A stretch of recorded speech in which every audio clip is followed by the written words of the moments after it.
खबर कानपुर महानगर से है, जहां आज फाउंडेशन ने बताया कि ईश्वर ने इस प्रकृति में पशु पक्षी जो भी बनाए हैं उसके पीछे उसका कोई न कोई मकसद जरूर रहा है। आज आप देख रहे होंगे कि विश्व भर में तरह तरह के जानवरों को और पक्षियों को खाया जा रहा है। कहीं न कहीं उसका कारण शाकाहारी भोजन की कमी भी है। 1950 में चीन ने लाखों गौरैया पक्षी को मरवा दिया था, क्योंकि यह पक्षी उनकी फसल खा जाते थे। फिर चाइना वालों ने तरह तरह के हानिकारक रसायनों का इस्तेमाल फसल पर करना शुरू कर दिया, जिससे अब वहां पर यह हालत हो गई है कि उन्हें शाकाहारी भोजन नहीं मिलता और वह मांसाहारी खाने पर मजबूर है।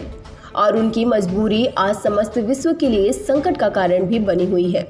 हम लोग आज विश्व गौरैया दिवस के मौके पर विलुप्त हो रही गौरैया पक्षी को बचाने की एक मुहिम चला रहे हैं। हालांकि यह हम कई वर्षों से कर रहे हैं और दिन प्रतिदिन करते आ रहे हैं, लेकिन गौरैया दिवस के होने के कारण सोटे वाले बाबा मंदिर के दुबई नगर पर सेवादान फाउंडेशन और sweet sparrow come back home के साथ मिलकर अभियान चलाया, जिसमें हमने गौरैया को बचाने के लिए जागरूक किया। आज गौरैया पक्षी भी विलुप्त होने की कगार पर है। हम प्रदूषण कम नहीं कर सकते, मोबाइल रेडिएंस को कम नहीं कर सकते, पर गौरैया को बचाने के लिए आर्टिफिशियल घोंसले अपने घर पर लगा सकते हैं, पेड़ पौधे लगा सकते हैं। आज विश्व गौरैया दिवस पर गौरैया के घोंसले और फीडर लोगों को हमारे द्वारा बांटे गए। इस कार्यक्रम में ऐश्वर्या, सृष्टि, मृदुल, जानवी, आशुतोष शुक्ला, हार्दिक, अजय विश्वकर्मा, गौरव वाजपेयी आदि इस कार्यक्रम में उपस्थित रहे। लोक भारती डिजिटल ब्यूरो रिपोर्ट। नमस्कार, आशुतोष त्रिपाठी सेवादान फाउंडेशन से। हम आज विश्व गौरैया दिवस पर सोटे वाले बाबा हनुमान मंदिर पर गौरैया दिवस का अभियान चला रहे हैं, जिसके तहत यहाँ पर गुजरने वाले सभी लोगों को हम गौरैया के प्रति जागरूक कर रहे हैं। गौरैया एक पंछी है जो विलुप्त होने की कगार पर है। कुछ लोगों का तो ये तक मानना है कि हमको अब गौरैया दिखती नहीं है। कई सालों पहले ये हज़ारों के झुंडों में पाई जाती थी, पर अब आधुनिकीकरण के कारण, प्रदूषण के चलते, मोबाइल रेडिएशन के चलते अब ये लोगों के बीच धीरे धीरे ख़त्म होती चली जा रही है। तो इस अभियान के तहत हम अपनी पूरी टीम के साथ यहाँ पर लोगों को जागरूक कर रहे हैं और किस तरीके से गौरैया पंछी को बचाया जा सकता है उसके प्रति लोगों को जागरूक कर रहे हैं और आर्टिफिशियल घोंसले और उनके बर्ड के फीडर लोगों तक पहुँचा रहे हैं। सेवादान फाउंडेशन और भी कुछ कार्य? सेवादान फाउंडेशन पशु पंछियों सभी के लिए कार्यरत है, प्रकृति संरक्षण के लिए कार्यरत है। गली के जितने भी बेसहारा पशु पंछी, गाय, कुत्ता, बंदर, बिल्ली, सांप, कोई भी घायल होता है उन सबका हम निःशुल्क इलाज करते हैं। आज विश्व गौरैया दिवस है, इसलिए हम गौरव वाजपेयी जी के साथ, जो कि sweet sparrow come back home अभियान चलाते हैं, जिनके साथ जुड़कर हम आज विश्व गौरैया दिवस पर विशेषकर गौरैया पंछी को बचाने की एक मुहिम यहाँ पर चला रहे हैं। मेरा नाम गौरव वाजपेयी है और सितंबर 2014 से sweet sparrow come back home Kanpur शहर में हम लोगों ने एक अभियान के तौर पर शुरू किया था।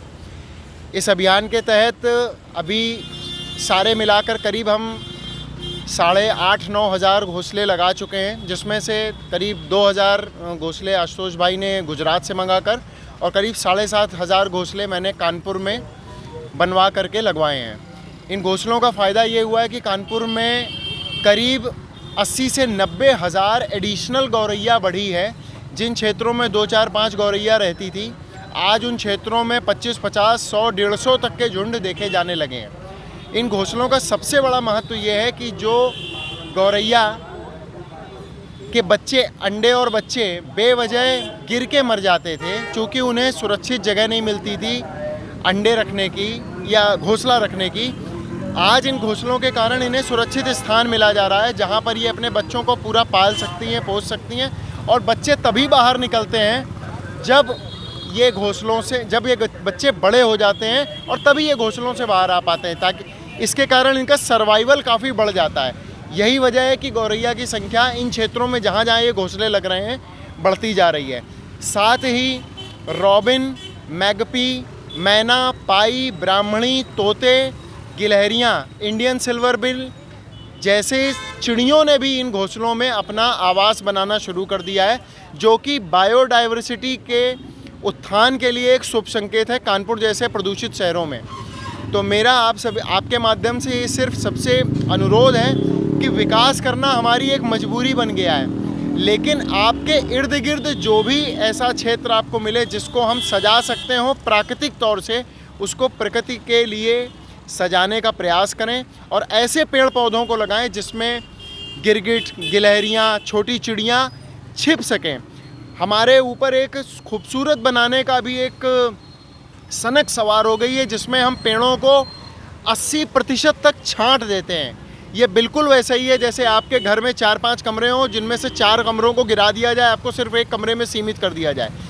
जब हम ये पेड़ छांट देते हैं तो ये चिड़ियों के, छोटे जानवरों के रहने की जगह बहुत सीमित हो जाती है, जिसमें उनमें आपसी संघर्ष के कारण या तो वो मर जाते हैं, या फिर जो प्रेडेटर बर्ड्स हैं, कौवे, बाज, शिकरे, ये इन छोटी पंछियों को और गिलहरियों को निशाना बनाने लगते हैं, जिसके कारण इनकी संख्या तेज़ी से गिरती है। तो प्रकृति का संतुलन साधने में ही हमारा भविष्य है।